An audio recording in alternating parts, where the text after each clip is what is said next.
In this video, we're going to cover the topics of whiteboards. So what exactly are whiteboards and what are .aqw files? We'll also be covering .aqa files, which are basically recovery files. So in this example, I have a basic whiteboard which has been saved in a specific folder, and I'm just double clicking and opening up that whiteboard. And you can clearly see that I've got a very basic workflow. So all of the data, all of that kind of workflow process, or the kind of design of my workflow has been saved on what we call the whiteboard, this white area right here. And we pass data from one toolbox to the next. And this is basically what we call a process or workflow. Now, if you notice, if I go back to the folder, you'll notice that we have an AQW file here, but in a moment an .aqa file will be generated in that same location.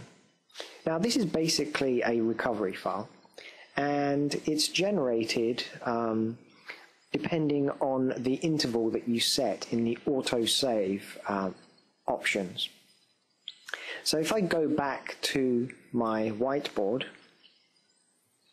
you'll be able to see that if I go to Tools and Options, there's a tab called Autosave, and every minute a copy of the whiteboard is saved as a recovery or a .aqa file. So that if, for example, I shut down my PC, or for example, there's a power outage and I haven't saved my work before I lose it all, we have this kind of temporary file that's generated, just like Microsoft Word, which you can recover the data back from.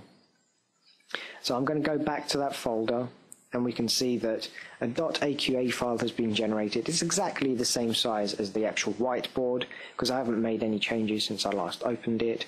But every minute that file is going to be updated until and when I close that whiteboard. So the moment I close that whiteboard, the AQA file disappears, and if I've made any changes, it will ask me, do you want to save, and then updates the AQW file. Now, what if we've had a crash, for example, a power outage, and I've kind of had the PC shut down without me saving it last? How do I open up that recovery file and recover that whiteboard? What I can do is go to my other example where I have a .aqa file, so I have my recovery file, and open up a brand new whiteboard. And if I just move this down, what I can do is basically select the file itself and drag and drop it onto a brand new whiteboard.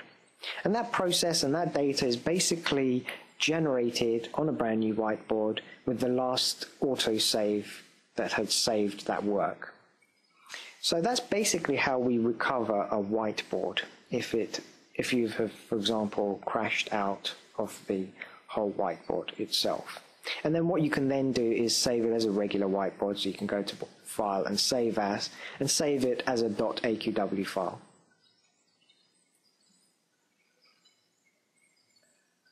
So that concludes how we generate whiteboards, save them as AQW files, and recover .aqa files.